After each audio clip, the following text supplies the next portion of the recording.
Welcome to today's recipe, which is a one pot wonder. You're going to find all of the ingredients listed in my one pot wonder Ninja Foodi cookbook, and I'm sure you're going to find it simple and easy to follow. All of these recipes are super easy to create.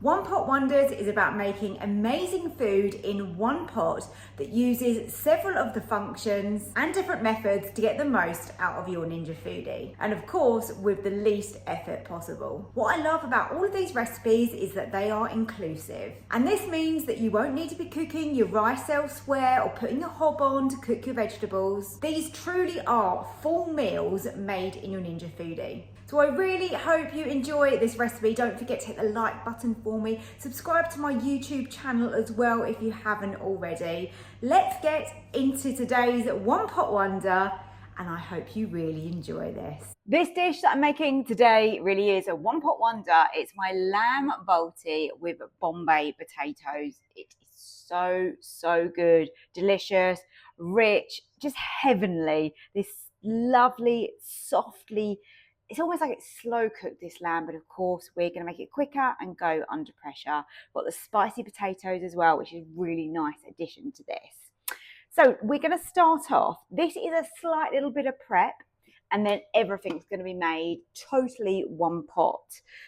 So let's start off. I think this is important. You could skip this, and this is about the potatoes. You could skip this and just toss them in the spices, but I do think this makes a little bit of difference. So I have added this in.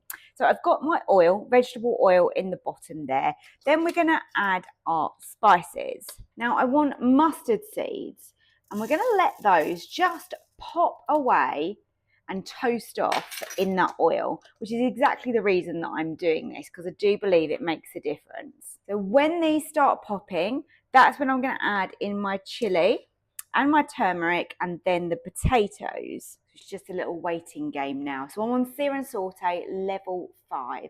Right, we're popping. Be careful. Add in your chili, add in your turmeric, and then your potatoes. And all you're doing is tossing and coating these in the spices and the oil.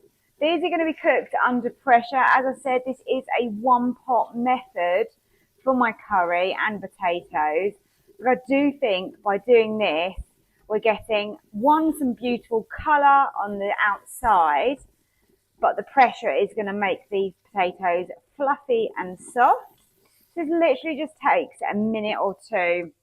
And that smells great already. I've removed them from the pot. This is what they're going to look like. Just set them aside for now. Now we're moving on to the lamb. So let's get some oil in the bottom here. It's already nice and warm in that pot.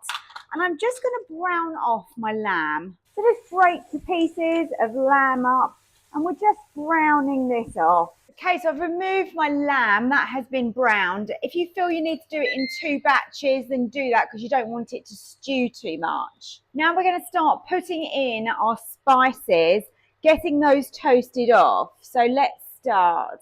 Okay, so we've got fenugreek seeds. In they go. Ordinarily, I would have used coriander seeds, but I have run out and hadn't realised. So I'm going to just go with some ground coriander instead. We want some mustard seeds, cumin seeds, and some fennel seeds. I meant to also mention that I seasoned my lamb with salt and pepper. Important, that's got lots of flavour on that. Then we've got some black peppercorns going in there, a cinnamon stick. And then in here, I've got a couple of cloves that I've just ground down in my pestle and mortar. So let's get that flavour in there as well. Let's just give those a little mix around. All I'm doing is just toasting those off just for a minute. Okay, so now those are nicely toasted. I've got cloves in there as well, and I just give those a good bash. So this is basically creating our own gorgeous curry powder with so much flavour, it's untrue.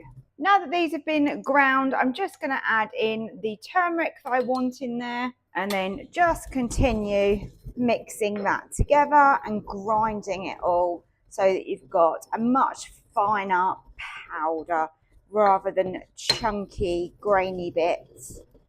Takes a little bit of time. You don't need to be too fussy about it. It's all going to cook down beautifully. There you go. That's what it should look like. Now we've done our prep, let's start laying everything up in our one pot ready to be cooked. So I'm going to add some oil in the bottom, and the base of any good curry, there is always onion, and then I've got garlic and ginger. So I'm adding the ginger first, and then we're going to crush the garlic in shortly because I don't want to burn my garlic. Doesn't matter that we've got the residue of all of those spices in the bottom because everything is going to be flavoured up. So now just cook those onions down. A little bit of salt does help them to soften. You can add a little bit of salt. I wouldn't go too high a heat at this point. Just be patient. I'm also going to add in some chilli powder. If you've got some fresh chilli and you prefer to use that, then that is absolutely fine to do so. Stir that through those onions. And then I'm going to crush in the garlic I'm using. Just stir that garlic through just for a minute. So let's start sprinkling in that beautiful curry powder that we created. There you go. In it goes. Gives you around 2 tablespoons worth. And let's just mix that through. My goodness, it smells incredible now. Absolutely beautiful. Now I'm adding lime leaves into here. Cardamom pods. We can put the cinnamon stick back in. And then let's get our juicy lamb in with all of the juice and liquids that have come out of the meat. Let's get all of that in. Let's give that a nice stir around in there. So much flavour in this curry. It's just amazing. First thing I'm going to add is my tomatoes.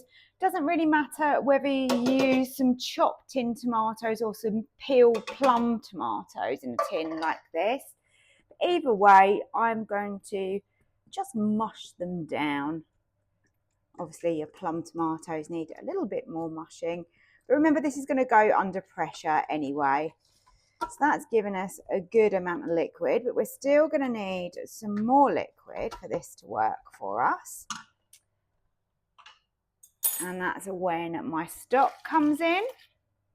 I'm using a beef stock for this recipe, but you can change that up. If you want to use chicken or vegetable stock, then that's fine. I just find that the beef stock works quite well for the lamb because the lamb's quite, well, it's very meaty and intense, isn't it?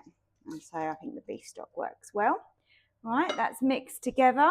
And then I've got some tamarind paste as well. And let's get that in the pot. Give that another stir just to mix that in.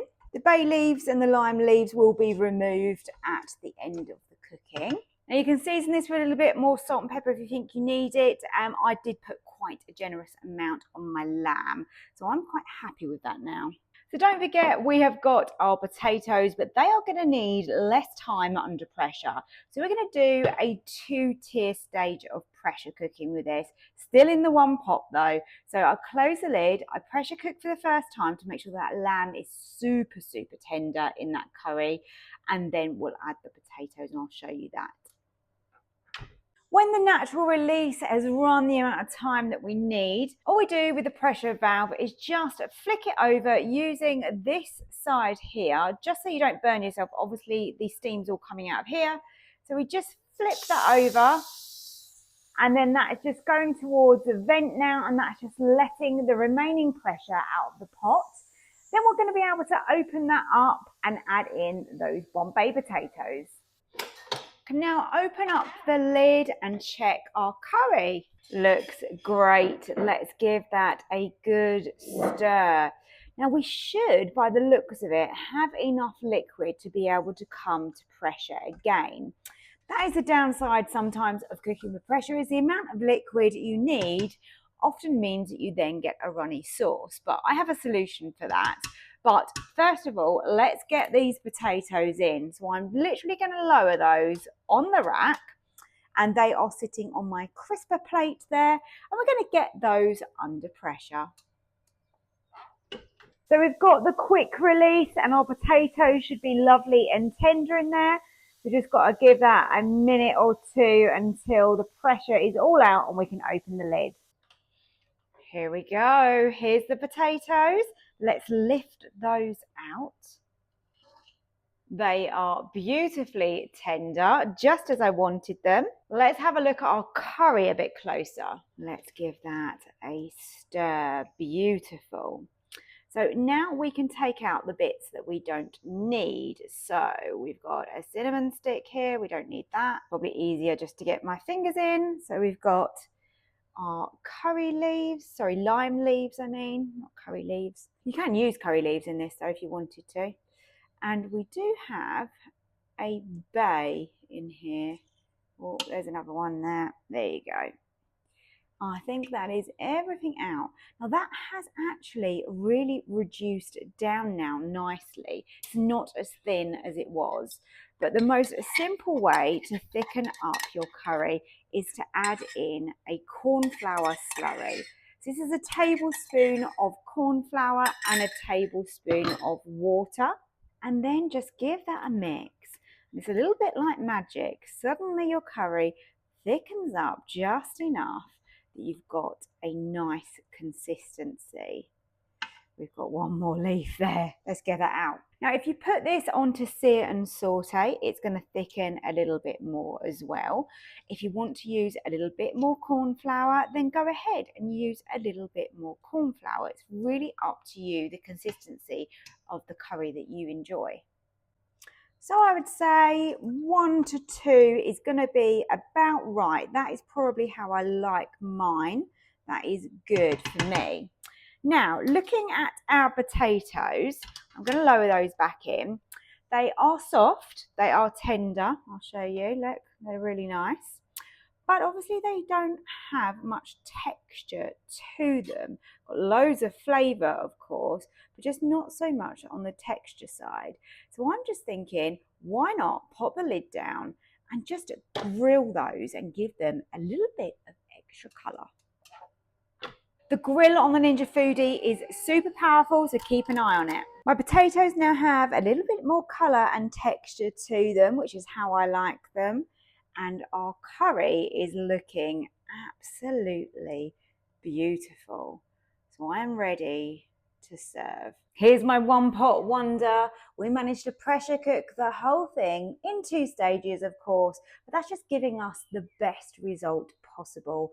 Beautifully tender Bombay potatoes with that beautifully rich lamb curry. I really hope you've enjoyed the recipe. Please do hit the like button for me. Follow me for more recipes like this. Don't forget to subscribe. It means the world to me if you do that. Thank you so much for watching.